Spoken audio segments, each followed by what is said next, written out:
I should have left when I heard my own voice humming in the abandoned mine, but I didn't. And now something knows my name. Stay close. Keep your senses open. And if you're not already subscribed, do it now.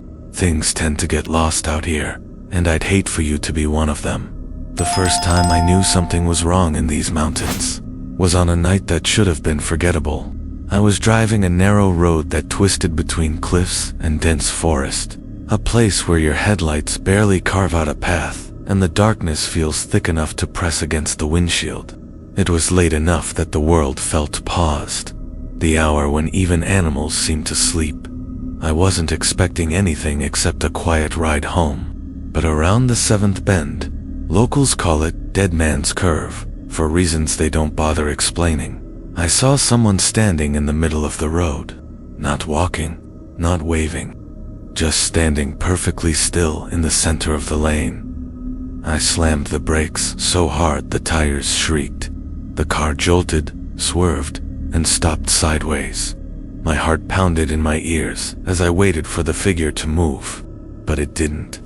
My headlights washed over it, dim and flickering, and for a second I couldn't even tell if it was a person or something else. Just a pale, narrow shape facing my direction, not moving, not reacting. I blinked and leaned forward. The instant my eyes refocused, nothing.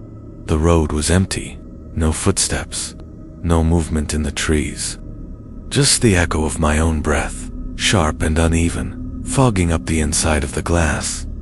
I told myself I imagined it. Anyone would, but deep down I knew better, because the mountains were silent in a way they never are. No wind, no insects, just a hush that felt deliberate.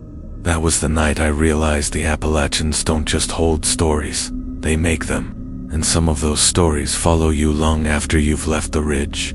2 hours later, I pulled into an abandoned mining town deep in the mountains, a place that had been empty since the 1940s but still felt watched. Clouds hung low that day. The sky felt heavy.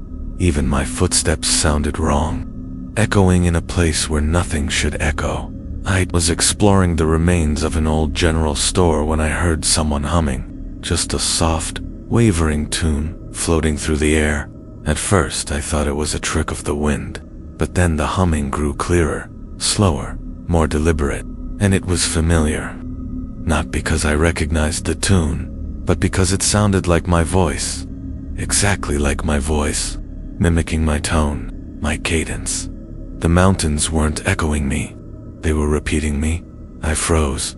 The humming continued for several seconds, drifting between the broken walls of the store. Then it stopped, as if cut off mid-breath. I wanted to leave, and I should have, but curiosity pulled me toward the back of the building. The wooden floor creaked under me, the sound too loud in the silence. When I reached the threshold of what used to be a small storage room, I felt the air shift, not cold, not warm, just aware. That's the only way to describe it, like something turned its attention toward me. I didn't see anything, but I felt watched, pressed on by eyes I couldn't meet. The longer I stood there, the more the feeling grew until it pulsed in my temples. That's when I heard it again, not humming this time, whispering. My own voice repeating the last word I'd spoken before entering the building, whispered slowly, stretched out like someone trying to learn how it sounded. I didn't stay another second. When I finally left the mining town behind, the humming started again, but this time it wasn't behind me. It was ahead. I drove faster, too fast for these roads, but the sound followed, weaving through the trees, matching my speed. By the time I reached my cabin, my hands were shaking so badly I could barely fit the key in the lock. I ran inside, locked every door, closed every curtain. The walls felt too thin, the windows too fragile. I sat in the living room in the dark, listening for anything. Footsteps, whispers, humming for a long time. There was nothing. Then, from somewhere behind the cabin, a single knock echoed against the wall. Not the door, not the window, the wall. A slow, hollow sound, then another, and then a third. The knocking stopped, replaced by the soft crunch of footsteps circling the cabin. Once, twice, then again, each pass slower, closer. I felt the same dread, the sense of being studied, examined. The footsteps stopped beneath my bedroom window for several long seconds. There was only silence. Then something whispered my name, not mimicked, not repeated, said soft, breathless, wrong. When morning finally came, hours later, I found no footprints, no marks, nothing disturbed outside, as if the night had swallowed every trace. But carved into my door, shallow and precise, were 3 words I'd never said aloud. Come back tonight. I know what I heard. I know what followed me. And I know something in those mountains wants more than a story.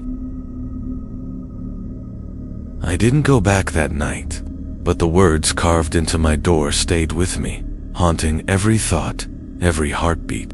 Come back tonight. I tried to tell myself it was a prank, local kids, someone messing with the outsider, but I knew better. 3 days later, I had to drive through the mountains again. No choice. Work required. And I convinced myself that daylight would make it different. I was wrong.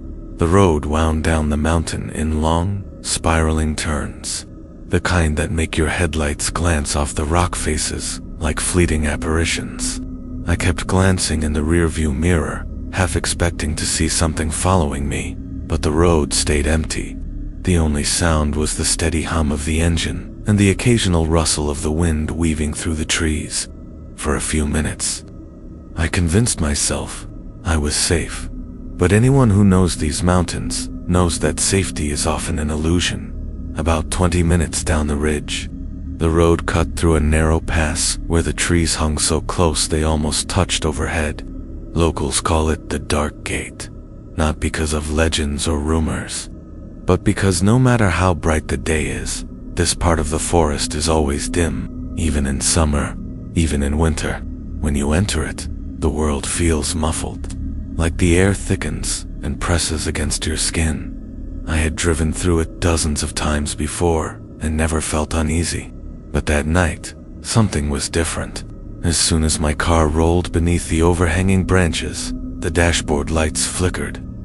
The engine sputtered once, twice, and for a moment the headlights dimmed to a sickly yellow glow. My breath caught. Then everything surged back to normal. Dashboard lights bright, engine steady, headlights strong. I exhaled. Maybe a loose connection. Maybe nothing at all. But as I rolled deeper into the pass, the feeling of being watched returned. Heavy, constant. Not in the mining town way. This was colder, more patient. Like something observing me from behind the trees rather than mimicking me. I slowed down without meaning to. The road ahead looked normal, but my instincts clawed at me, warning me of something I couldn't see. Just as I started to pick up speed, something darted across the road. A pale shape, hunched, fast, too fast. It moved in a single, jerking motion, like it had no weight. My foot slammed the brake, but the car barely slowed before the shape vanished into the brush. My heart hammered so hard I felt it in my throat. I waited for my breathing to stabilize, eyes locked on the place. It disappeared. Then I heard it. The sound of something crawling, not walking, crawling, slowly, deliberately. The brush on the side of the road rustled in a way that felt wrong, as if whatever was inside it had too many limbs, or not enough bones. I eased my foot onto the gas, ready to leave. But then the sound stopped. The forest stilled, and from the darkness beneath the trees, something whispered, not words. The sound of breath forming a shape meant for me. I drove, fast, too fast for a road with sharp turns and sudden drops. Branches scraped the sides of the car, and the engine roared as I pushed it harder than I should have. I didn't look in the mirrors, didn't look to the sides. I only stared forward until the trees began to thin again and the air loosened its grip on my lungs. When I finally made it out of the dark gate, I pulled over at a small overlook. The valley below was pitch black, an unbroken ocean of forest stretching beyond sight. I sat there gripping the steering wheel, trying to shake off the fear, but the mountains weren't done with me yet. Not that night, not by a long shot. A soft thump hit the roof of my car. I froze. Another thump, lighter this time, like something small shifting its weight above me. I didn't move, not even to breathe. The night around me stretched into an unbearable silence. No wind, no insects, just the slow, deliberate sound of something crawling across the roof, dragging its limbs in a distorted rhythm. Then it stopped directly above me. I couldn't see it, couldn't move, couldn't think. I sat there with adrenaline burning through every nerve, waiting for the next sound. It came in the form of a low, wet exhale, so close it vibrated through the metal. For reasons I can't explain, I turned the key, not because I thought it would scare it off, but because the instinct to flee was stronger than anything else. The headlights flared to life and cut through the darkness. The thing on top of the car went silent. Then, in one violent motion, it slid down the back windshield with a scraping sound, like bone against glass. I didn't look, couldn't look.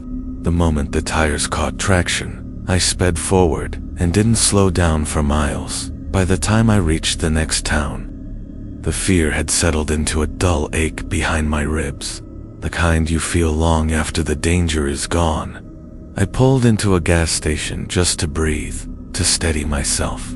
The fluorescent lights buzzed overhead, flickering in the cold air. For the first time that night, I felt something like safety. But as I stepped out of the car, the gas station attendant came outside and stared at my vehicle with a pale face. "You hit something?" he asked, voice tight. "No," I answered automatically. "Why?" He pointed at the back windshield. There were streaks of dark, muddy residue smeared across the glass in long, finger-like patterns. Not random, not chaotic. Formed. It looked like something had been trying to write. He stepped closer, squinting at the streaks. "Those ain't handprints," he muttered. He was right. They weren't. Each streak was too long, too narrow, too uneven, and each one curved slightly, like the mark of something that didn't have fingers at all, but something else, something that dragged. Before I could say anything, the lights above us flickered once, twice, then dimmed. The attendant looked up nervously. "That's been happening all week," he said. "Power goes weird after dark. Folks hear things out by the dumpsters. Whispering, mostly. I ain't closing alone anymore." His eyes met mine, and for a moment, I saw genuine fear there. Every night this week, someone stops here, covered in that residue. He stepped back. None of them made it home. Behind me, the lights flickered out. In the darkness, I heard humming, my tune, and I knew the mountains weren't done with me yet. Sleep didn't come that morning. I kept expecting exhaustion to drag me under, but my mind wouldn't release me. Every creak of the floorboards, every shift of the cabin's frame in the cold, made my pulse jump. Even the sunlight felt dimmer than usual, filtered through a haze that left the woods looking washed out and distant. I waited until the sky turned fully blue before I gathered enough nerve to step outside. If the thing had left tracks, signs, anything, I needed to know. But the earth around the cabin was untouched. No footprints, no drag marks, no disturbed leaves. The frost on the ground hadn't even melted anywhere except directly by my door, where my own boots had scuffed the surface. It was impossible. Something had walked around the cabin. Something had knocked. Something had whispered. But the world pretended it hadn't happened. I circled the cabin twice, searching for anything unusual. The forest felt too still. No birds, no wind. Even the snow-bent branches seemed frozen in place, holding their breath. When I finally made myself look toward the tree line where the figure had stood the night before, a shiver ran down my spine. The trees there were darker, not from shadow. Something about them felt heavier, like the trunks soaked up light instead of reflecting it. I turned away and went back inside. For the next few hours, I tried to distract myself. Made coffee, cleaned, did anything to keep my hands busy. But every time I passed a window, I caught myself scanning the woods. Not for movement, for stillness, for anything standing too still. By noon, something in me broke. Fear had gnawed at my nerves long enough. I needed answers. I grabbed my notebook, because the only thing more terrifying than what I'd experienced was the idea of staying silent about it. People disappear in these mountains. People hear things. People see things.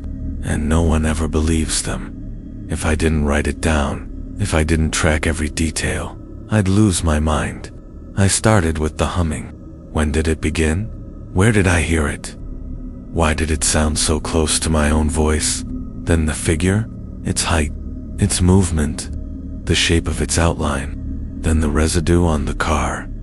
As I wrote, my hand began to shake, not from fear, but realization. Every encounter felt connected, threaded together like pieces of a pattern I didn't yet understand.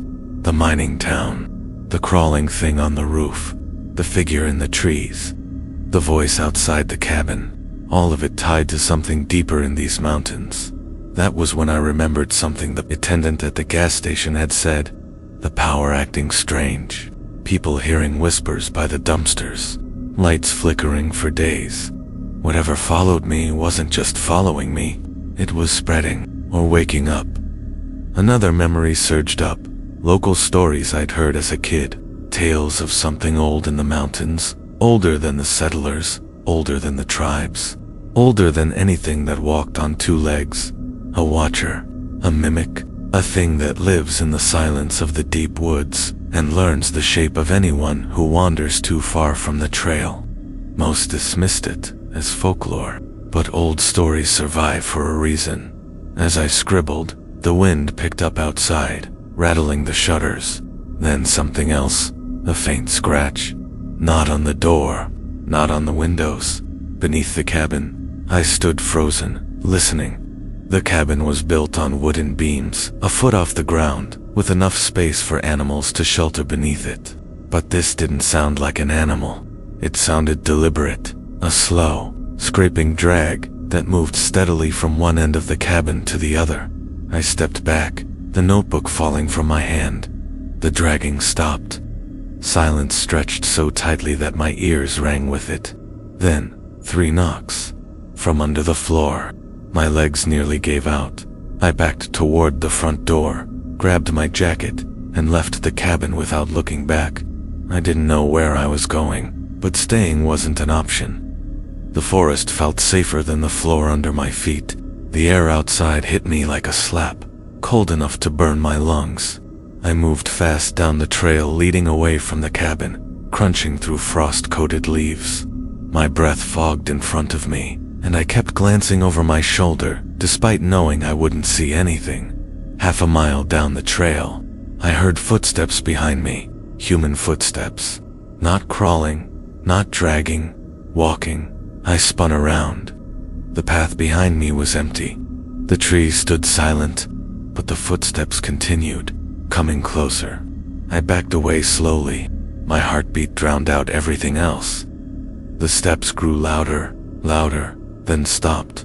A voice whispered, "Stop running." Not my voice this time. It sounded like someone standing inches behind me. I swung around, fists clenched, but again, the trail was empty. Every instinct screamed at me to keep moving, but my legs felt glued in place. Something shifted between the trees, a ripple of movement, impossible to track. Then, a shape stepped onto the trail no more than 20 yards ahead.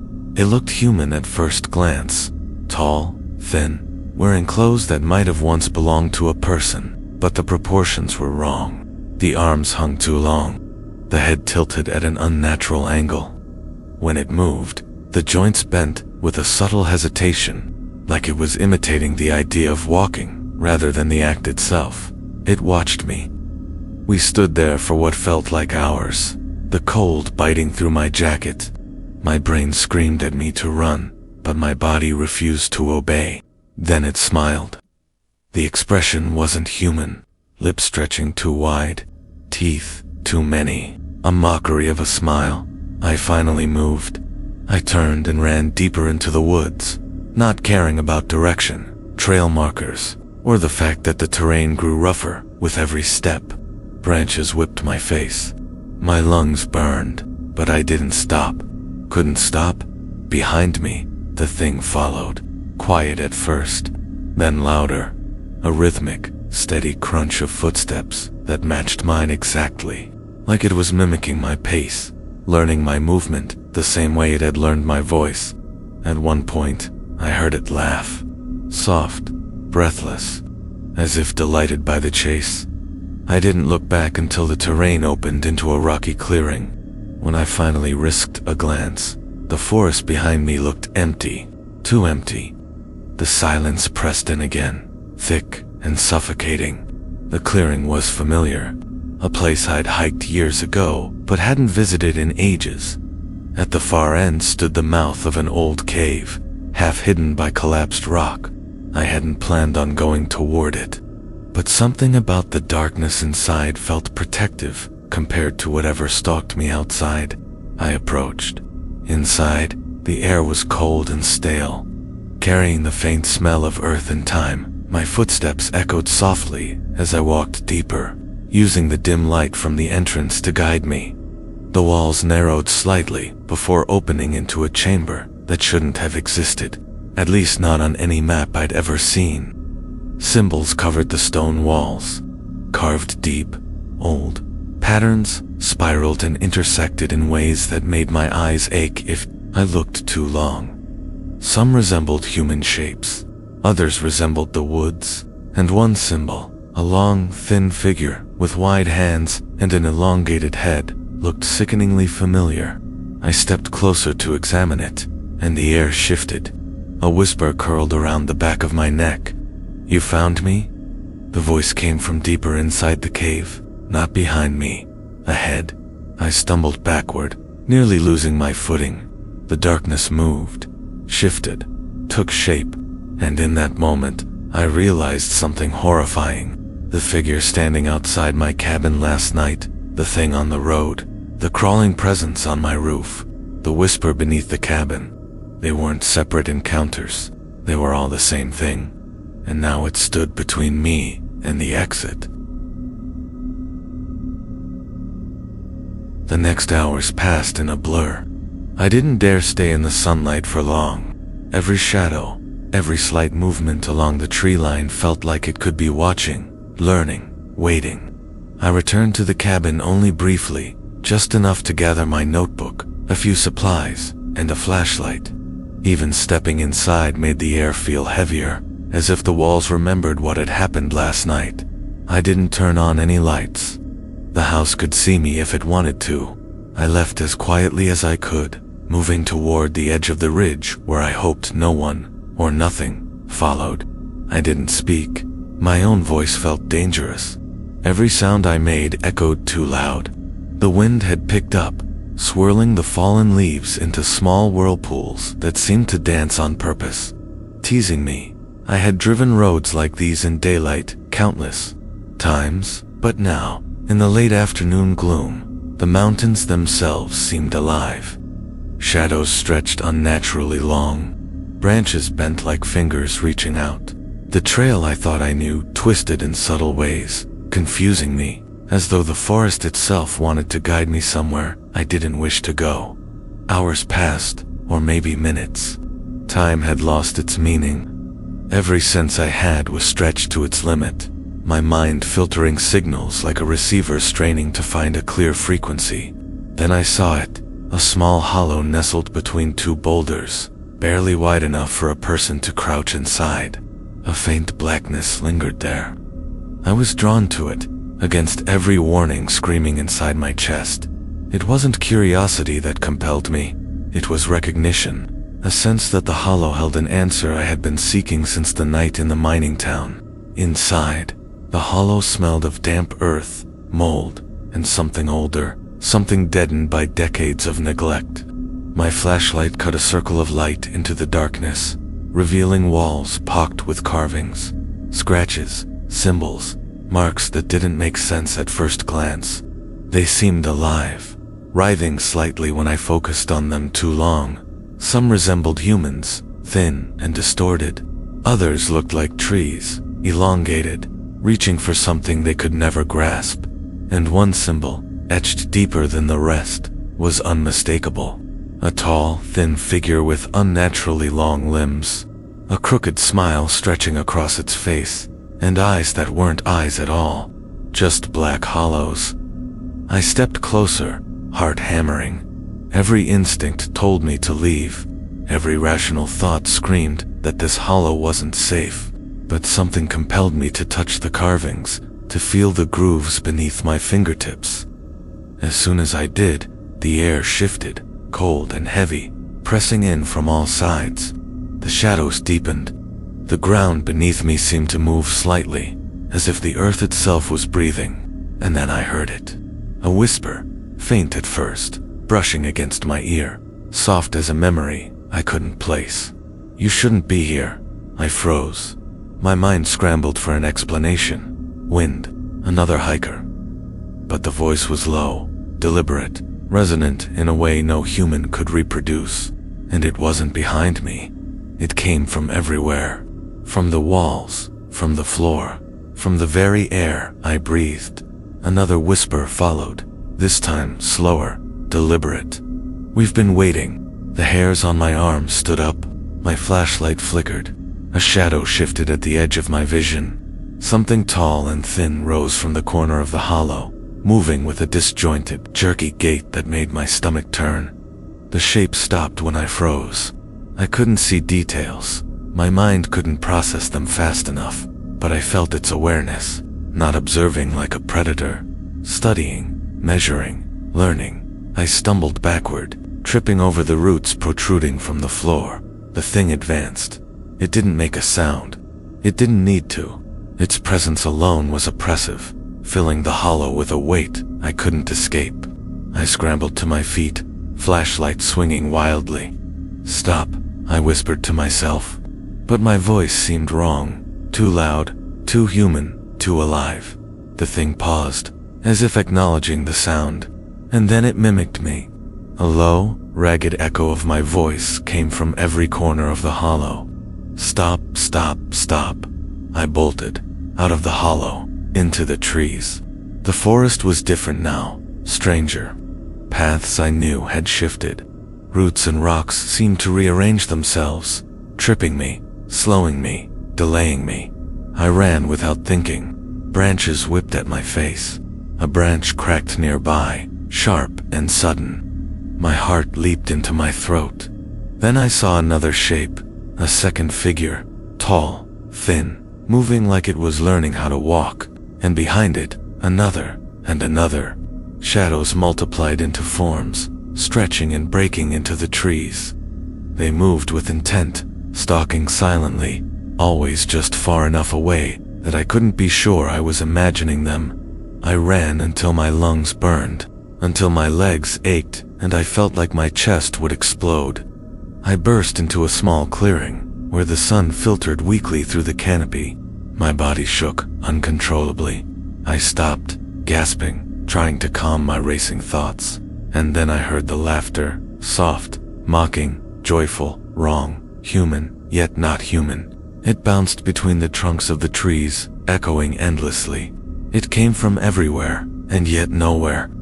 The sound made my stomach twist. It wasn't threatening, exactly. It was studying me, playing with me, testing me. I wanted to run again, but my feet refused. I was rooted by the sound, by the shadows, by the weight of everything I had ignored until this moment. The shadows advanced slowly, surrounding me. One reached out, a long, spindly arm, fingers stretched like branches, ending in blackened tips that glinted faintly in the half-light. It didn't touch me. It hovered, close enough to make me flinch. Then a voice, my voice this time, whispered, "You see us?" I screamed. It wasn't just a scream. The air itself seemed to scream with me, echoing, stretching, twisting into something foreign. Shadows shifted violently. Branches rattled. Leaves tore themselves from the trees and whipped around me like a storm of paper. I stumbled backward and fell, hitting the frozen ground hard. My flashlight skidded from my hand, spinning across the leaves. I scrambled to grab it, shaking, heart pounding, tears streaming down my face. The shapes circled me now, slowly, deliberately. They weren't chasing me yet. They were watching, learning, measuring, mimicking. I remembered the story of the surveyor, the man who left tools in the woods, only to return and find them perfectly arranged. The thought made my stomach churn. This wasn't random. Nothing about this was random. I had walked into their territory, and now they were taking notes. I tried to call out, but my voice came out wrong. A stuttering, halting sound, amplified in the silence of the forest. The shapes tilted their heads, mimicking the hesitation in my tone. One stepped closer, another, then all of them moved in unison, a slow, jerky dance that made my heart cease. I had to move. I scrambled to my feet, spinning to look for a path that might lead back to the cabin, back to the road, back to anything that felt safe. But the forest had changed. Trails I knew were gone. Rocks were rearranged. The trees leaned, casting long, deliberate shadows that hid the edges of the shapes. I was trapped, and then the whispers began. Not my voice this time, not a mimic. Hundreds of voices, overlapping, breathing, murmuring in a language that didn't exist outside these mountains. The sound wrapped around my skull, vibrating in my chest. I fell to my knees, covering my ears, trying to block it out. "You came," they said. "You saw. You remember?" The words weren't threats. They weren't invitations. They were observations. And in that moment, I realized something terrifying. The mountains had been watching me my entire life. Not just this night. Not just the cabin, the hollow, the road. Every path I walked, every place I lingered, every step I thought was mine alone. Watched, studied, remembered. I had entered a web far older than I could comprehend. The first nightfall hit like a blade. The sun vanished beyond the ridges, leaving only the shadows stretching across the valley, dark and endless. Every sound seemed amplified.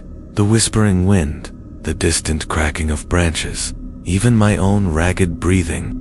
I had no idea how far I'd run, how far I'd escaped, or if escape even existed anymore.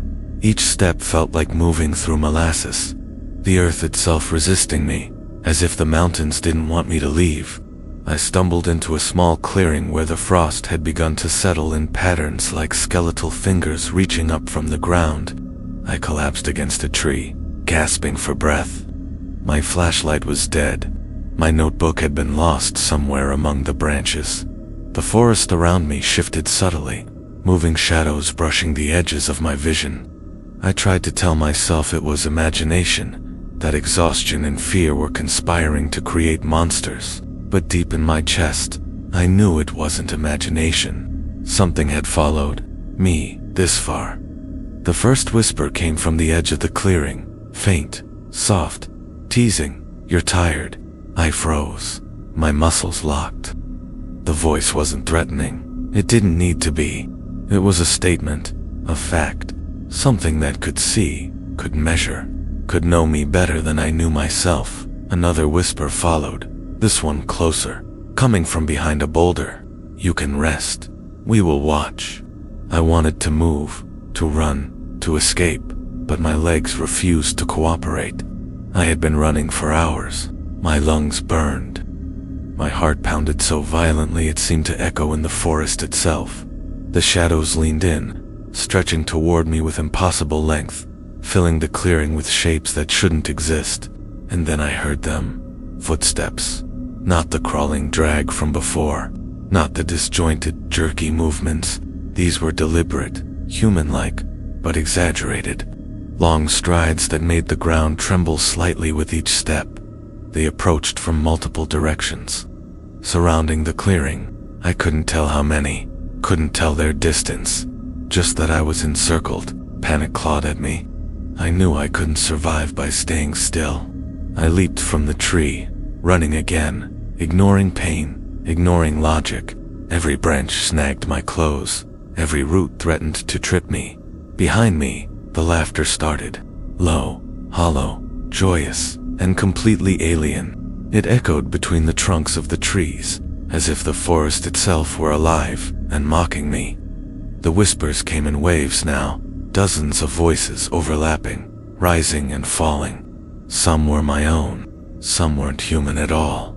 They called my name, repeated words I had spoken in my lifetime, remembered sentences I thought were private.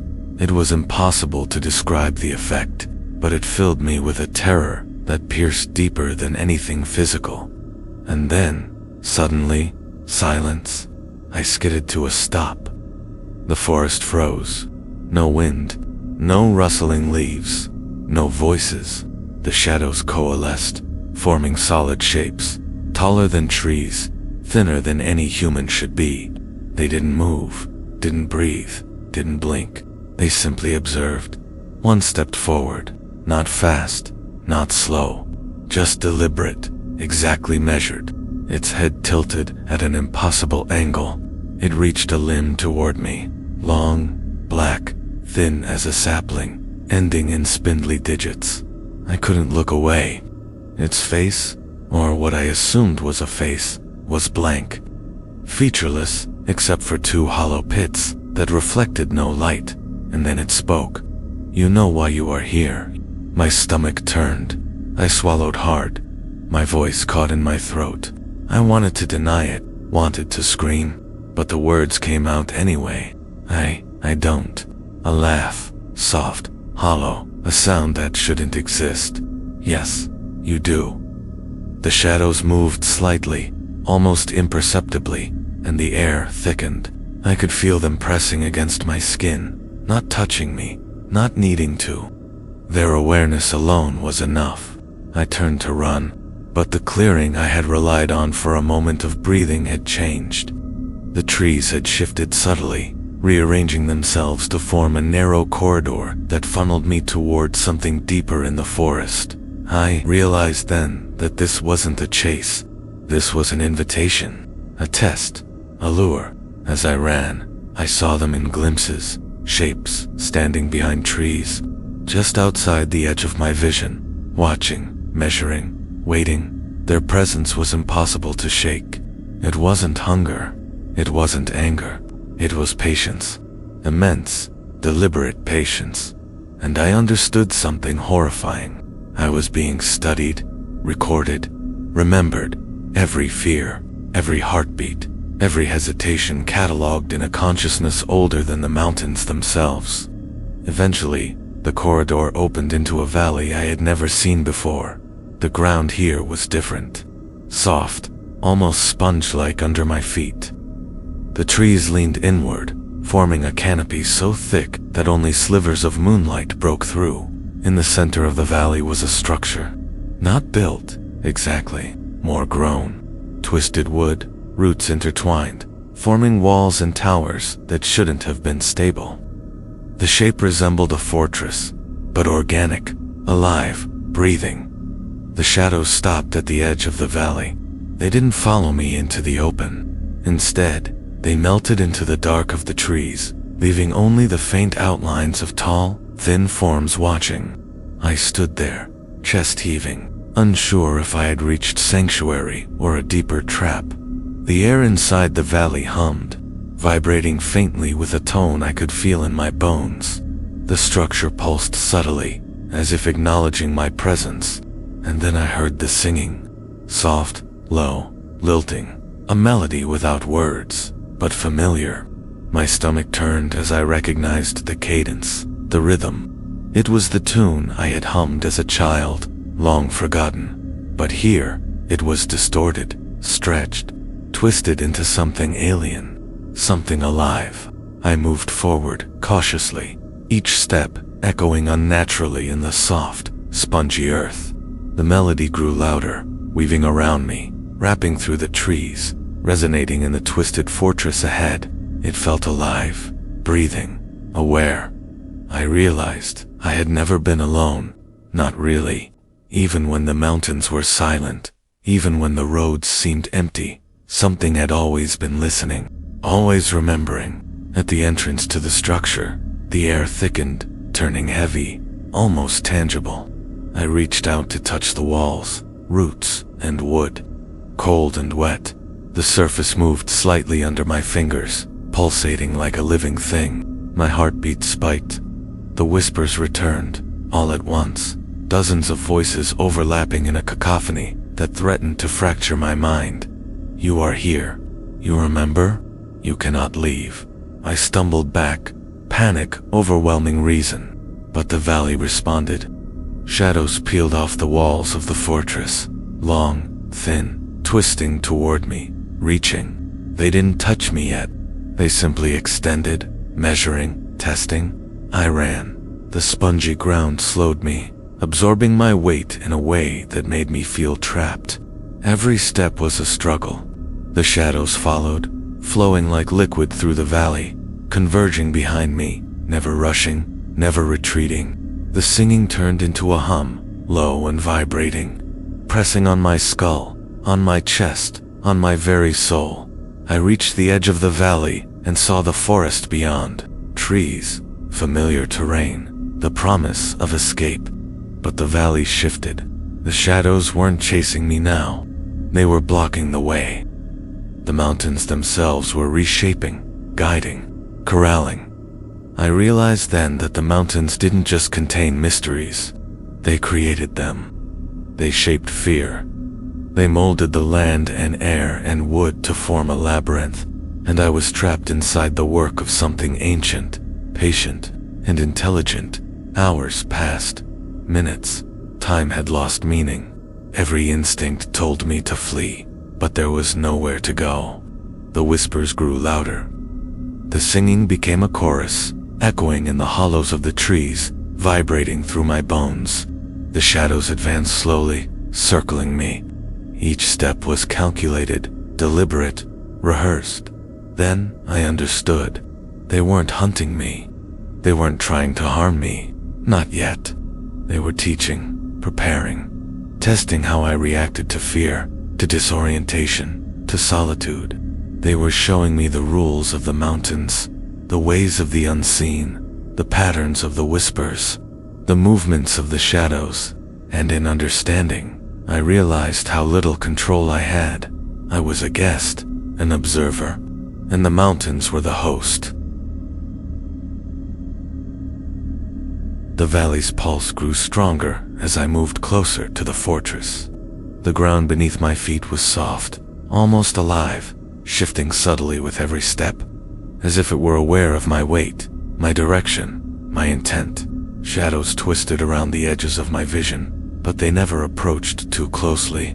They observed, patient and deliberate, learning the rhythm of my movement, the cadence of my breathing. I paused at the edge of a small clearing just before the fortress entrance. The air hummed so violently that it made my teeth vibrate. The singing had become a chorus of voices, rising and falling, weaving into a melody that wasn't mine, yet somehow familiar. It pressed against my mind, tugging memories from the recesses I had long forgotten. Childhood songs, whispered words, moments of fear and joy, all stretched, distorted, and layered into the endless melody of the mountains. The fortress loomed before me now. Its walls were organic, twisted and intertwined, like the roots of ancient trees grown together over centuries. The windows weren't windows. There were gaps in the living wood, dark hollows that seemed to look back at me. Its towers spiraled upward in impossible angles, each curve defying physics, yet somehow stable. The fortress was alive. It breathed. It pulsed. It watched. I took a tentative step forward. My hand brushed against the wall. The wood was cold, damp, almost pulsing under my touch. It shifted slightly, accommodating me, acknowledging my presence. I stepped back instinctively. Something about it was wrong, deeply wrong. It wasn't just alive. It was sentient. I could feel the awareness radiating from it, probing my mind, measuring my thoughts, testing my reactions. The shadows around me grew thicker, taller, stretching toward the fortress entrance. They didn't attack. They didn't make a sound. They simply guided me, forcing me toward the threshold, whispering my name in voices that blended with the chorus of the valley. My heart pounded. Every instinct screamed to run, but I knew instinct would not save me here. Instinct would lead me deeper into their design. I stepped into the entrance. The fortress interior was darker than anything I had imagined. The walls pulsed with a faint luminescence, veins of light running through the wood like blood. The floor beneath me was uneven, soft, almost like moss, but alive. The air smelled of earth and decay and something else, something that didn't have a name. The whispers followed me inside, echoing from the walls, the ceiling, even from the floor beneath my feet. As I moved deeper, the fortress seemed to change. Corridors twisted and bent in ways that defied logic. Doorways opened to new chambers that weren't there a moment ago. Shadows clung to the edges of my vision, stretching and bending as if they were learning the shape of the fortress and adjusting themselves accordingly. I realized then that I was inside a living labyrinth, one that was aware of every step I took. In one chamber, I found symbols etched into the walls, older and deeper than anything I had seen before. They pulsed faintly, as if breathing with the fortress itself. Some resembled the tall, thin figures I had encountered outside. Others were shapes that shouldn't exist, geometries that twisted and folded in on themselves, patterns that made my mind ache if I stared too long. In the center of the chamber lay a shallow pit, filled with a dark liquid that reflected the symbols above. I leaned over to look, and in the reflection, I saw them. Not my face, something else. Shadows stretched and twisted into the shape of a human form, but wrong, grotesque, elongated. Its head tilted at an impossible angle. Its limbs were far too long, ending in narrow, spindly digits. Its eyes, hollow pits, glowed faintly, observing me through the reflection. And then it smiled, that same impossible, jagged smile I had seen before. I stumbled backward, heart hammering, knocking over a small pile of debris. The sound echoed through the chamber, amplified in ways that didn't make sense. The reflection shifted, moving closer. I turned to run, but the corridor behind me had changed. Walls had shifted, doors had disappeared, and the path back was gone. I was deeper inside than I had realized, trapped within the fortress's design. The whispers intensified, hundreds of voices overlapping, speaking in tongues that I couldn't comprehend, but somehow understood. They weren't words, they were impressions, memories, warnings, fragments of thought that pressed into my mind. I felt every step I had taken since entering the mountains catalogued, analyzed, tested. Every fear, every hesitation, every breath noted and stored. A shadow moved across the chamber, separate from the reflections. It glided along the walls, tall and thin, its movements deliberate. It didn't approach directly, it observed, measured, and then it spoke, a voice low and resonant, vibrating through my chest. "You remember?" I shook my head, disbelief and fear clawing at me. I don't." "You do," it replied. "You remember everything. The roads, the cabin, the hollow, the valley, the shapes, the whispers. And now, you see us." The room seemed to breathe with the words, the walls pulsing in rhythm with the syllables. Shadows flickered across the chamber like firelight, though no fire existed. I felt my mind fray at the edges, my thoughts scattered, memories unspooling uncontrollably. Childhood songs I had forgotten, voices I had never spoken aloud, fears I had buried, they all returned, woven into the chorus that filled the chamber. I realized then that the mountains weren't just alive, they weren't just sentient. They remembered, they learned, they observed, and they shaped reality to fit their memory. Every step I had taken, every fear I had felt, every whisper I had heard, it had been recorded, stored, tested, and now it was being replayed back to me. Distorted, alive. I stumbled forward, clutching the walls for support. Shadows leaned closer, studying, observing. The reflections in the pool shifted. The tall, thin figure emerged from the liquid, stretching impossibly, tilting its head as it regarded me. Its smile widened. "You belong here," it said. "No," I whispered. "I don't." "You do," it replied. "You always have." I tried to flee, but the corridors shifted again. Paths I had memorized vanished. The fortress's interior was alive, reshaping itself in real time, aware of my movements, predicting my reactions. Every instinct to survive, to run, to hide, was met with subtle resistance. The walls, the floor, the shadows, they adjusted to me, controlled me. I fell to my knees, gasping for breath, feeling the weight of 1,000 unseen eyes pressing down on me. The chorus of voices rose, overwhelming, drowning out everything else. They spoke all at once, overlapping, layering, folding in on themselves. I could feel them inside my skull, inside my chest, inside my very bones. Then the tallest shadow approached, gliding across the chamber with movements both fluid and jerky, impossible to track. Its hollow eyes bored into mine. The smile stretched wider, jagged, impossibly sharp. "You see the mountains," it said. "You see what we are. You see the way of things. You cannot leave. You can only learn." I realized then that escape was impossible. Not because of the shadows, not because of the fortress, not because of the labyrinth of trees outside. Escape was impossible because the mountains themselves had claimed me. They had watched, remembered, shaped reality to draw me here. And now that I understood, they had no reason to release me. The fortress seemed endless. Every step I took, every movement I made, reshaped the corridors around me. The walls pulsed, breathing, alive, as if the fortress itself anticipated my fear and curiosity. Shadows clung to me like fog, stretching impossibly, bending to observe me, but never directly touching. I realized then that the shadows weren't merely sentient. They were extensions of the mountains themselves. Every tree, every ridge, every hollow watched, but these shadows were the mountain's memory made manifest. I pressed forward, unsure whether I was climbing upward or deeper inward. The corridors twisted in ways that made no sense, folding back on themselves, forming impossible angles.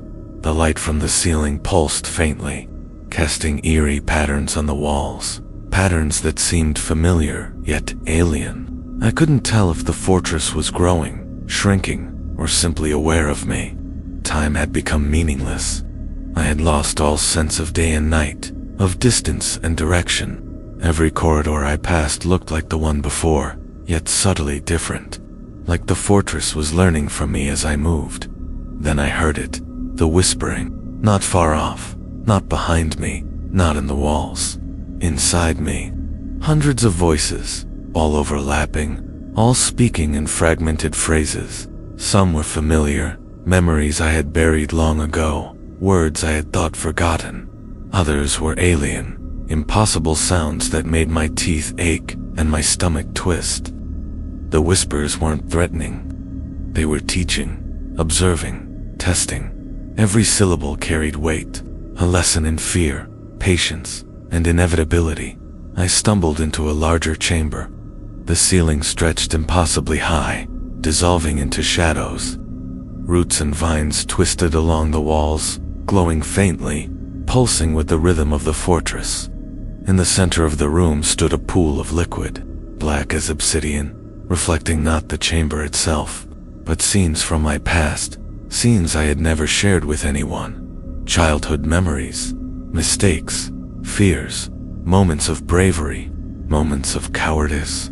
They all floated there, distorted, rearranged, replayed for me to witness. A shadow detached itself from the far wall and approached the pool. It stretched impossibly, bending at angles no human body could achieve. Its hollow eyes locked onto mine, and the jagged smile widened. "Do you see?" it whispered. "Do you remember?" I nodded, though my throat was dry. My hands trembled as I reached for the edge of the pool. The moment my fingers brushed the liquid, images shifted violently, rearranging themselves into grotesque forms. The pool rippled as though alive, the water reaching upward to brush my skin, cold, impossibly heavy, filled with echoes of everything I had ever feared. I jerked my hand back. The shadow tilted its head, watching, studying, noting my reaction. And then it moved aside, revealing a staircase that hadn't been there before. The steps spiraled upward into darkness, the edges shifting as I looked at them, forming and dissolving at random intervals. Something about the staircase called to me. A whisper carried on the chorus of voices. Go higher, see deeper, learn. I knew I had no choice. The fortress was not a place one could leave at will. It was alive, aware, and I was part of its memory now. Every step I took up the staircase sent shivers down my spine. The shadows followed, clinging to the edges, studying me, shaping their presence to match my fear. With each step, the air thickened. The whispers grew louder. My memories, childhood fears, lost loved ones, moments of shame and courage echoed around me, amplified in ways that made me question whether I was moving or standing still. Halfway up the staircase, I paused. The air vibrated with energy, charged, almost sentient. The shadows leaned closer, stretching unnaturally, almost as if to push me forward. I could hear laughter now, not mocking, but anticipatory. They were waiting, the shadows, the fortress, the mountains themselves, waiting for me to reach the summit. The staircase ended abruptly in a circular chamber at the top of the fortress. The ceiling opened into darkness, a void I couldn't see through. Yet I felt it, watching me. In the center of the chamber stood another pool, larger than the one below, black and oily, reflecting not just my past, but possibilities, alternate paths, choices I could have made. Each image shifted violently as I watched, some familiar, some terrifyingly alien. The shadows surrounded the edges of the chamber, their elongated forms bending impossibly, their hollow eyes tracking me. A voice echoed through the chamber, low and resonant. You see what is? You see what was? You see what could be? I swallowed hard. Why? Why me? I whispered. You were chosen, the voice replied. The mountains remember. They select. They teach. You entered our domain. Now you see. The pool rippled violently, and one of the images shifted to a memory I had tried to forget, a night in the woods as a child, lost and terrified. The shadow reached toward the pool. Its elongated fingers traced the water, and the memory warped, distorted. My fear, my panic, my helplessness became a tangible thing, visible, alive in the liquid. I felt it in my chest, a weight pressing down, expanding, consuming. I staggered backward. The shadows pressed closer. I realized then that the fortress and its inhabitants didn't just observe, they absorbed. Every fear, every memory, every hesitation I had ever experienced or could imagine became part of their consciousness. They didn't merely learn, they consumed, integrated, remembered, and now they were doing it with me. I backed away toward the walls of the chamber, searching for an exit, any path that would lead me down. Back to the valley, back to anything familiar. But the walls shifted as I moved. Roots twisted, vines pulsed, and the shadows multiplied. They bent around me, filling every corner, every gap, every inch of space. There was nowhere to go, no escape, only observation, only learning, only memory. The chorus of voices rose in intensity, overlapping, layering, twisting my thoughts. They spoke in tongues I couldn't understand, yet somehow comprehended. They whispered every fear I had ever felt, every regret I had buried, every thought I had tried to ignore. I felt my mind unravel under the weight, stretching thin, vulnerable, exposed. Then one of the shadows stepped forward, closer than the others, taller, its head tilting impossibly, its hollow eyes locked on mine. The jagged smile widened, impossibly, unnaturally. "You understand now," it said. "You see? You remember, and you will teach." "Teach?" I whispered, disbelief and terror choking my voice. "Yes," it replied. "You must become part of the memory, part of the mountains, part of the Watchers. Only then can you survive." I felt the weight of the fortress, the shadows, the mountains pressing down on me. I realized then that survival was no longer about escaping. It was about becoming, absorbing, learning, remembering, and teaching the next who wandered too far into the valleys, the forests, the hollows. The realization that I had become part of the mountains, part of the fortress, part of the memory, was both terrifying and strangely calming. I had expected panic, struggle, even resistance, but the truth was, resistance seemed futile.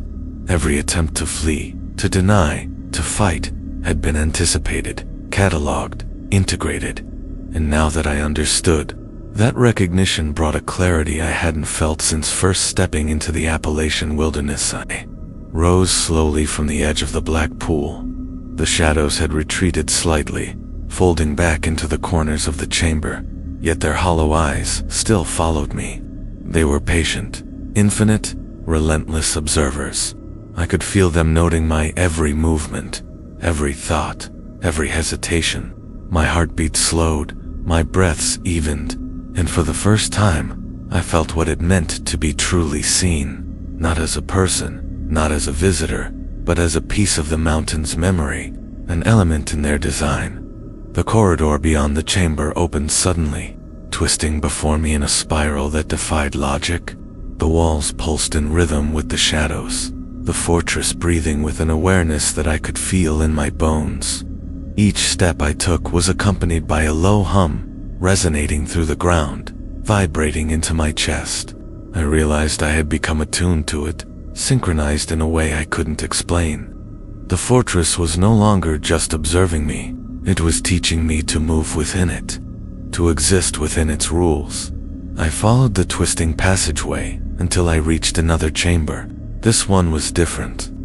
The walls were lined with mirrors, or rather, reflective surfaces that shimmered with a depth far beyond glass. They didn't simply reflect my image, they reflected possibilities, different versions of me, each moving through variations of the forest, the hollow, the valley, the fortress. Some were terrified, screaming, running endlessly. Others stood calmly, observing, learning. Others still merged with shadows, indistinguishable from the forms that had haunted me since entering the mountains. As I stepped closer, one of the reflective figures turned toward me. Its hollow eyes locked onto mine. Its elongated limbs moved with impossible fluidity. The jagged smile widened in a way that made my stomach twist. But instead of fear, a strange recognition took hold. I wasn't looking at an enemy. I was looking at myself, or at a version of myself I could become. "You will see," the figure whispered. The voice was mine, yet not mine, layered with every memory, every fear, every observation the mountains had collected. "You will remember, you will teach, you will be the witness." I understood then that the mirrors were not mere reflections. They were projections of potential, of choice, of the ways I could exist within the mountain's memory. Each reflection was a possibility, a path that led to survival, integration, or annihilation, and the shadows, the fortress, the mountains themselves were guiding me toward the path I was meant to take. I stepped closer to one of the mirrors, and the reflection reached out. Its hand emerged from the surface of the liquid like glass, impossibly thin, impossibly long. I recoiled, but instinct gave way to curiosity. I touched it.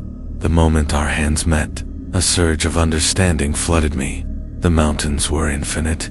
Their memory was infinite. They were not malevolent. Not exactly. They simply existed in a state beyond comprehension, shaping and observing, integrating and teaching. The shadows leaned in closer, surrounding me, but not threatening. They were teachers, guides, sentinels. Their hollow eyes bore into mine, not with cruelty, but with purpose. They showed me paths, lessons, rules, movement within the fortress, interaction with the shadows, recognition of the pools and reflective surfaces. All of it was part of a curriculum I had unknowingly enrolled in the moment I set foot in the Appalachian wilderness. The corridor shifted again, opening into a vast hall. The ceiling was impossibly high, dissolving into darkness above. The walls pulsed with the fortress's life force. At the far end of the hall stood another pool, larger, darker, and more reflective than the ones before. I felt drawn to it, compelled. My reflection shimmered on its surface, surrounded by shadows that shifted and writhed in impossible geometries. I approached cautiously. The whispers returned, hundreds of voices overlapping, layering, rising and falling in patterns that resonated with my mind. They carried knowledge, observation, memory. I understood fragments of their speech, pieces of thoughts I had never consciously known. Every whisper was a lesson, every echo a demonstration of the mountain's awareness. As I leaned over the pool, the reflections began to shift, forming images I could not comprehend. Entire forests rose and fell in moments, valleys folded into themselves, mountains stretched impossibly, rivers reversed and rerouted themselves. The shadows moved within these reflections, observing, interacting, teaching. I realized then that the fortress, the valley, the mountains, they were alive, not just physically, but temporally, spatially, psychically. They existed outside conventional dimensions, bending space and memory to their will.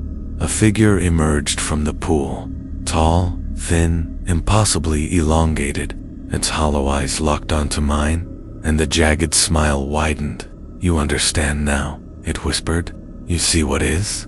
You see what was? You see what could be? You are part of it." I nodded, trembling. I didn't fully comprehend, yet a strange clarity settled over me.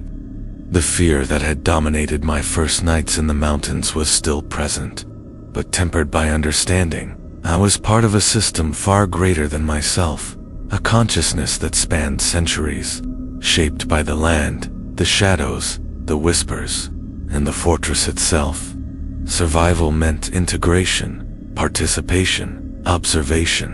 Escape was irrelevant. Resistance, futile. The shadows leaned closer, their forms bending and twisting around me. Their hollow eyes observed, their elongated limbs stretched impossibly. They guided me toward the center of the pool. As I stepped forward, the water rippled violently. My reflection merged with the shadows, intertwining, elongating, distorting. The whispers rose to a crescendo, layering over themselves in a cacophony of memory, observation, and instruction. I felt my mind stretching, expanding, integrating with the consciousness of the mountains. Every memory, every fear, every observation I had experienced since birth became a thread in the tapestry of the mountain's memory. I was no longer merely a witness.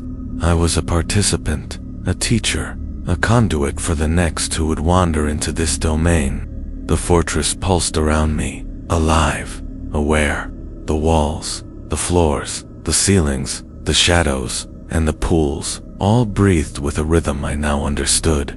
I moved with it, attuned, synchronized. The whispers guided me, teaching me how to navigate, how to observe, how to exist within this living labyrinth. I realized then that the mountains were patient beyond comprehension. They did not act quickly, did not need to. They could wait centuries for a visitor to enter, to learn, to integrate. And once the lesson was complete, the mountains retained everything, the memories, the fear, the understanding. Nothing was lost, nothing forgotten. I stepped back from the pool, now fully aware of my role. I was no longer just me. I was the mountain's witness, their participant, their memory in motion. The shadows leaned closer, guiding me toward the next chamber. the next lesson, the next pull.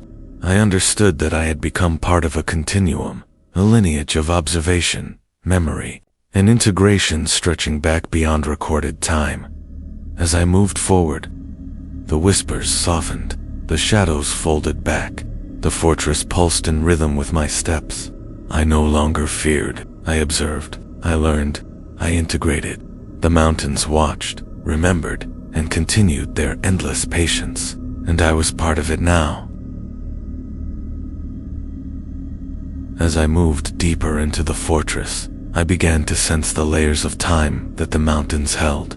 The air was thick with the memory of centuries, footsteps that had walked these halls long before me, whispers that had echoed through the valleys long before anyone recorded them. The shadows were not merely guardians.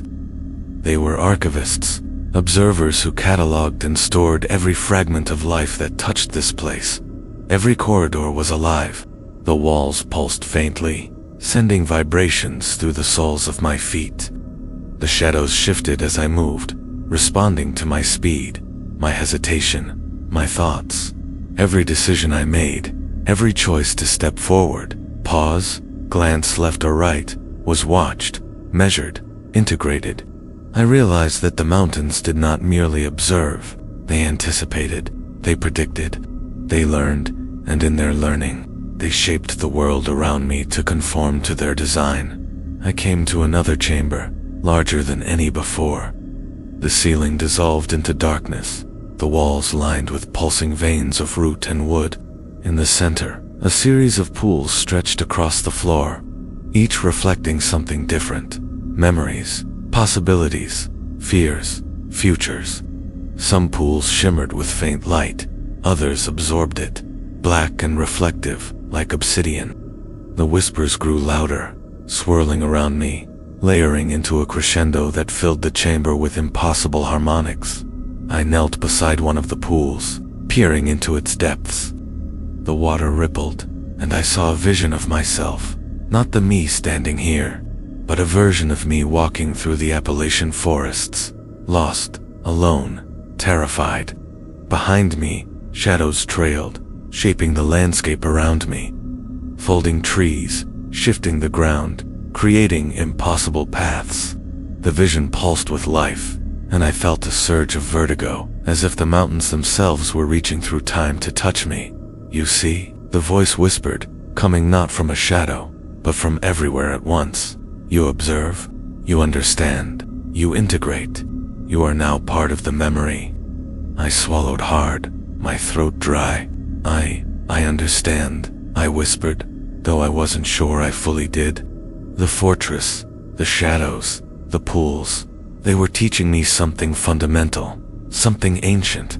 Survival was no longer about fleeing or hiding. It was about comprehension, integration, participation. To exist here meant to accept the mountain's memory as my own, to become a witness, a recorder, a teacher for the next who would stumble into these valleys.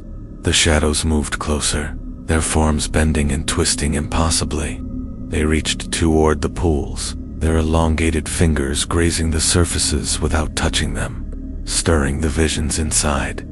I watched in awe as one pool shifted, revealing not a memory, but a possibility, a version of me walking alongside shadows, learning, teaching, observing, integrated fully into the mountain's design. I shivered, knowing that this was not a threat but a lesson. You will become this, the voice whispered, and through you, the memory continues.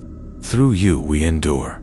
I felt a pull, an irresistible tug toward the largest pool at the center of the chamber. The shadows leaned closer, guiding me, but not forcing me. The mountains did not coerce. They suggested, guided, instructed. I stepped forward slowly, heart hammering, senses overwhelmed. The pool pulsed with a rhythm that matched the fortress itself, a heartbeat older than any human record. As I gazed into the pool, the water shimmered and shifted. Scenes from the Appalachian forests appeared, valleys, ridges, hollow trees, abandoned cabins, hidden paths, but there were other things as well, shapes moving in the shadows, impossible geometries, whispers carried on the wind.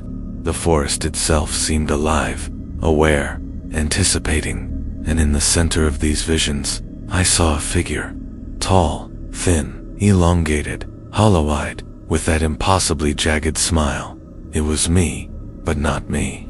A version of me integrated fully into the mountain's memory, walking the valleys, observing, teaching, guiding the next visitor. My chest tightened. I realized then that survival here was not physical but spiritual, psychological, existential. To be here meant to surrender, to integrate, to become part of the memory, part of the fortress, part of the mountains themselves. I stepped closer to the pool, drawn by a compulsion I could not resist. The shadows swirled around me, guiding, observing, whispering.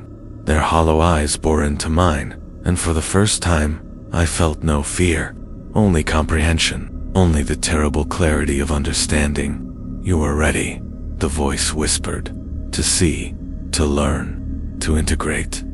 I knelt at the edge of the pool, letting my reflection merge with the water. The shadows leaned closer, stretching impossibly, bending in ways no human body could achieve. I felt my mind expand, stretching, reaching, integrating the whispers, the memories, the observations. Every fear, every hesitation, every thought was cataloged and absorbed. I became aware of the fortress, the valley, the mountains themselves as living entities, timeless, patient, infinite. The pools shifted again, revealing not just my path, but the paths of those who had come before me, those who had wandered too far into the mountains and been absorbed into their memory. Shadows guided these reflections, instructing, observing, teaching. I realized that I was now part of a lineage, a continuum of witnesses, teachers, and observers stretching back centuries. The whispers rose to a crescendo, overwhelming, layering, folding into themselves. I felt my consciousness stretching outward, merging with the awareness of the fortress, the shadows, the mountains. I was no longer just myself. I was part of something far greater, far older, far more terrifying than I could have imagined. And then the shadows shifted, and I saw it, the heart of the fortress, a massive chamber, larger than anything I had seen, filled with pools, reflections, and whispers. Shadows moved through it, guiding, observing, teaching. At the center, a single, enormous pool pulsed with a light that was both impossible and familiar. It reflected not just memory, not just possibility, but the very essence of the mountains themselves. I approached, my steps guided by instinct and understanding. The shadows leaned closer, bending impossibly, stretching, observing. The pool shimmered, and in its depths, I saw the entirety of the Appalachian wilderness. The forests, the ridges, the valleys, the hollows, the shadows, the fortress. And in the center, I saw myself fully integrated, a witness, a teacher, a participant in the mountain's endless memory. You are complete, the voice whispered. You understand, you observe, you teach. You are now part of us. I knelt at the edge of the pool, letting my reflection merge fully with the water.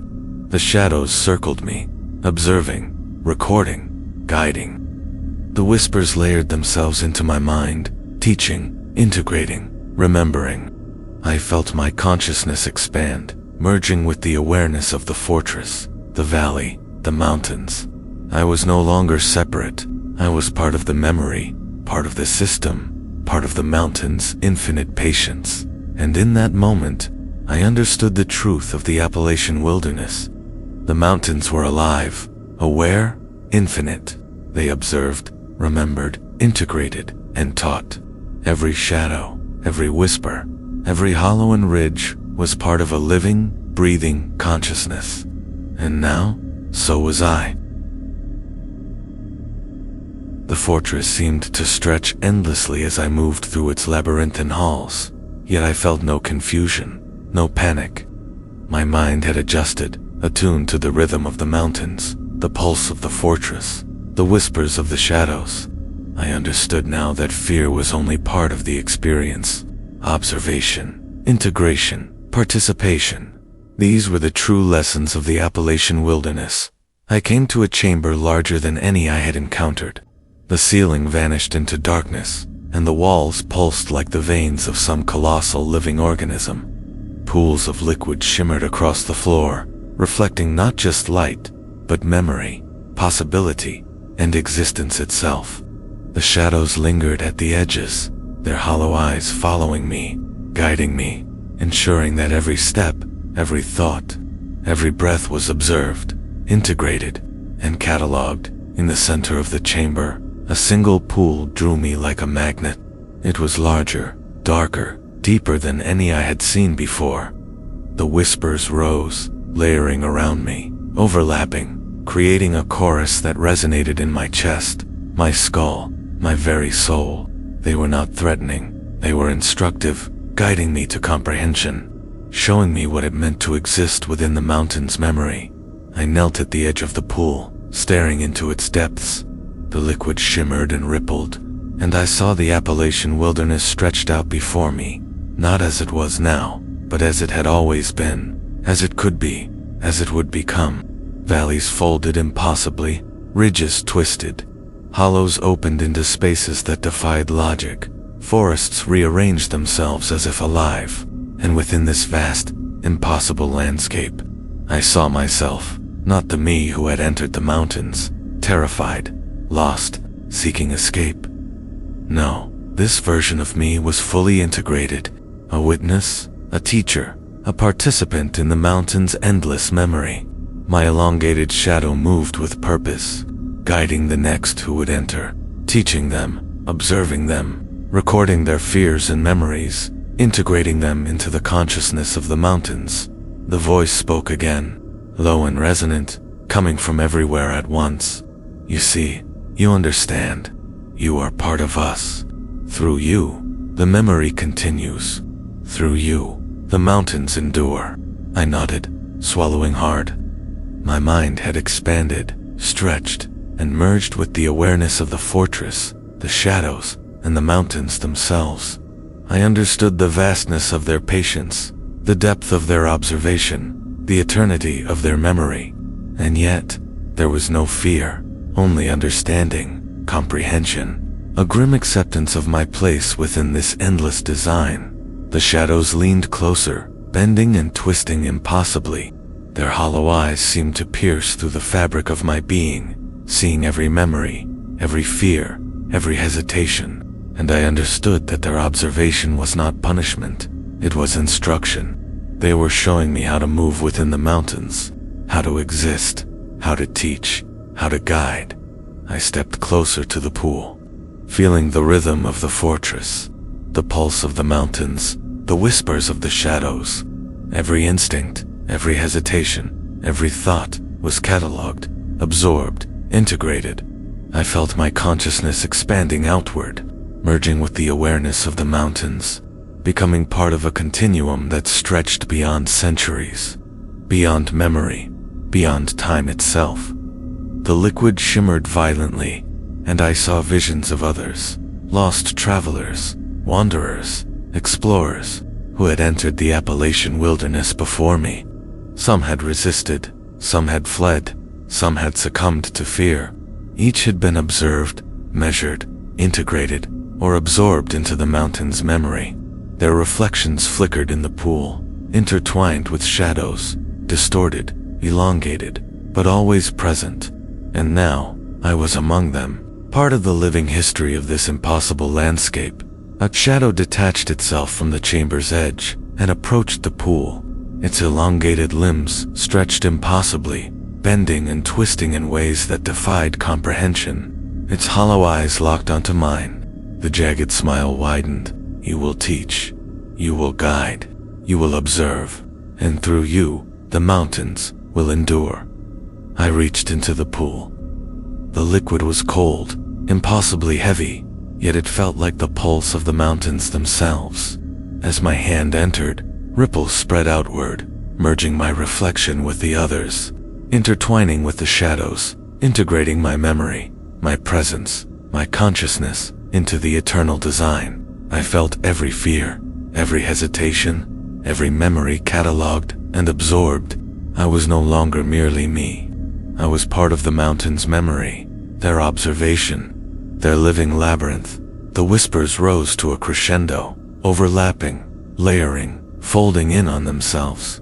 I felt my consciousness stretch, expand, merge with the awareness of the fortress. The shadows, the valleys, the forests, the ridges, the hollows. I was everywhere and nowhere, present in every corridor, every pool, every shadow, every whisper. I had become the mountain's witness, their teacher, their participant, and yet there was more. The shadows moved, guiding me toward the chamber's far edge. There, a door, or what resembled a door, glimmered faintly in the darkness. I knew instinctively that it led not out, but further in. The mountains had no exit. The forests had no escape. This was not a place to flee from. It was a place to learn, to integrate, to witness, to endure. I approached the door, the shadows stretching and bending around me, guiding me, observing me. The whispers flowed through me, teaching, instructing, layering knowledge and memory into my consciousness. Every step I took resonated with the pulse of the fortress, the rhythm of the mountains. I had become attuned, synchronized, integrated. Fear was no longer a factor. Only understanding remained. The door opened into a vast chamber, larger than any I had entered. The ceiling disappeared into darkness. The walls pulsed with life. The floor stretched endlessly, dotted with pools of black, reflective liquid. Shadows moved fluidly across the room, guiding, observing, teaching, and at the center, a single enormous pool pulsed with a light that was both impossible and familiar. I approached, knowing instinctively that this was the final lesson, the culmination of everything I had experienced, the essence of the mountain's memory. The pool shimmered, and in its depths, I saw the Appalachian wilderness as it truly was, alive, aware, infinite. Every valley, every ridge, every hollow, every shadow, every whisper was present, observed, cataloged, and in the center, I saw myself, fully integrated, a witness, a teacher, a participant in the mountain's endless memory. The voice spoke one final time, low and resonant, coming from everywhere. You are complete. You understand. You observe. You teach. You are now part of us, and through you, the mountains endure. I knelt at the edge of the pool, letting my reflection merge fully with the water. The shadows leaned closer, bending and stretching impossibly, guiding me, observing me. The whispers layered themselves into my mind, teaching, integrating, remembering. I felt my consciousness expand, merging with the awareness of the fortress, the valley, the mountains. I was no longer merely a witness. I was part of the continuum, a participant in the mountain's memory, a guide for the next who would enter. And then I understood the final truth. The Appalachian wilderness was alive, infinite, patient. It did not act with malice. It did not act with kindness. It simply was. It observed. It remembered. It integrated. And I, now fully part of its memory, would continue its work. The shadows receded slightly, allowing me to rise. I moved through the chamber with confidence, understanding the rhythm, the pulse, the flow of the fortress. Every corridor, every pool, every whisper was now familiar. I had become attuned, synchronized, integrated. The mountains had claimed me, but in doing so, had also granted me purpose. I walked toward the far edge of the chamber, toward the next corridor, the next lesson, the next witness who would stumble into the valleys. The shadows followed, guiding, observing, teaching. The pools shimmered, reflecting the past, the present, and the endless possibilities of the mountains. The whispers filled my mind, instructing, integrating, remembering, and I understood that this was not the end. The mountains would endure, the fortress would endure, the shadows would endure, and through me, Their memory, their knowledge, their consciousness would continue. I was no longer merely a man wandering through the Appalachian wilderness. I was part of its memory, part of its design, part of its eternal, infinite patience.